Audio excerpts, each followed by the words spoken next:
Welcome back, everybody, to the seasonal diet, eating what our ancestors ate when they ate it, like we were evolved to do.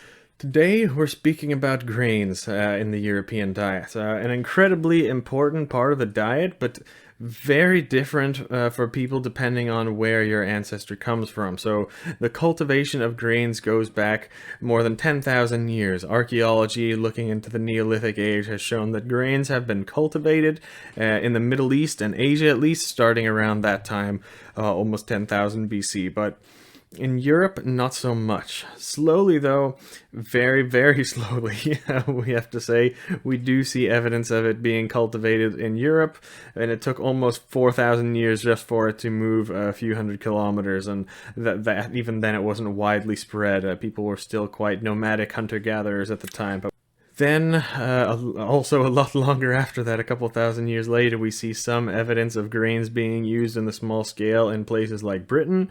But again, it's not widespread.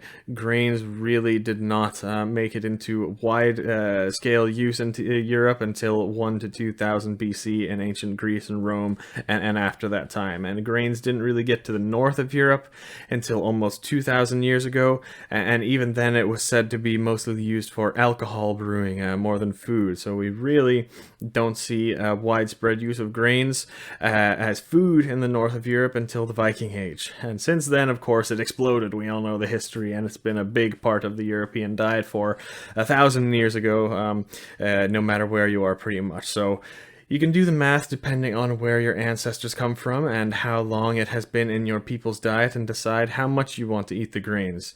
Now, whether grains are healthy or not, that's a long debate that I will go over in another video, but I don't like grains and I try to avoid it. Yes, they do have some health benefits. Yes, our ancestors, even mine in Scandinavia, have been eating grains as part of their diet for a long, long time.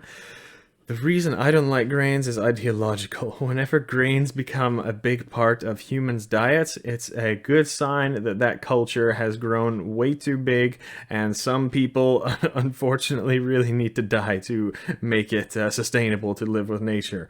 Whenever widespread use of grains has come up, no matter where in the world, no matter what time, it's a sign that the population has outgrown the area and the natural resources and food supply that it has. So they cultivate grains so that people don't starve to death, basically.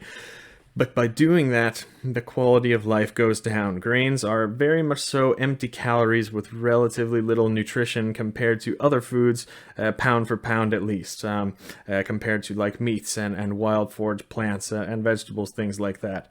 And more increase in grains has been shown to lead to poor health, plague, and also humans tend to get shorter and smaller with lower bone density when these types of things happen. This has happened many times before in history. Oppose that to the hunter-gatherer diet, hunted animals, foraged foods, which are much more nutrient-dense and promote a strong, healthy people. And again, that's something we have seen happen in cycles all over the world. But I do have grains sometimes. I have some oats for breakfast and on some rare occasions bread. So do what you like, but I would definitely recommend to eat grains fresh if you're going to do that. Stay away from the processed stuff.